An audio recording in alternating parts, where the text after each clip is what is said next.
कि जन्मदिन पर रात के 1:23 फोन आता है। बेटा फोन उठाता है तो माँ बोलती है, जन्मदिन मुबारक लल्ला। बेटा गुस्सा हो जाता है और माँ से कहता, ओ है, सुबह फोन करती, इतनी रात को नींद खराब क्यों की? कहकर फोन रख देता है। थोड़ी देर बाद पिता का फोन आता है। बेटा पिता पर गुस्सा नहीं करता बल्कि कहता है, सुबह फोन करते। फिर पिता ने कहा, मैंने तुम्हें इसलिए फोन किया है कि तुम्हारी मां पागल है जो तुम्हें इतनी रात को फोन किया।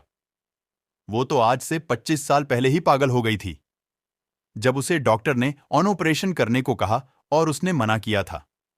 वो मरने के लिए तैयार हो गई, पर ऑपरेशन नहीं करवाया। रात के 1:30 को तुम्हारा जन्म हुआ। शाम 6 बजे से रात 1:30 तक वो प्रसव पीड़ा से परेशान थी, लेकिन तुम्हारा जन्म होते ही वो सारी पीड़ा भूल गई। उसके खुशी का ठिकाना नहीं रहा। तुम्हारे जन्म से पहले डॉक्टर ने दस्तखत करवाए थे कि अगर कुछ हो जाए तो हम जिम्मेदार नहीं होंगे।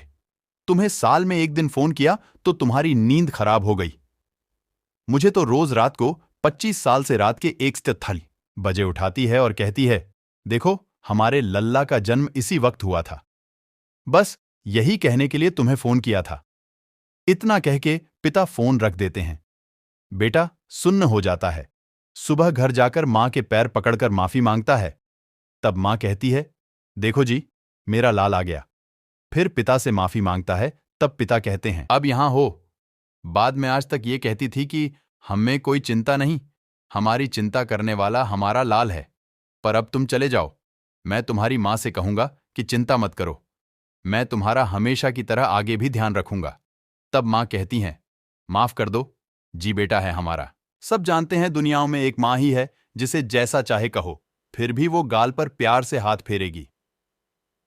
पिता अगर तमाचा न मारे तो बेटा सर पर बैठ जाए, इसलिए पिता का सख्त होना भी जरूरी है। माता पिता को आपकी दौलत नहीं बल्कि आपका प्यार और वक्त चाहिए। उन्हें प्यार दीजिए। मां की ममता तो अनमोल है।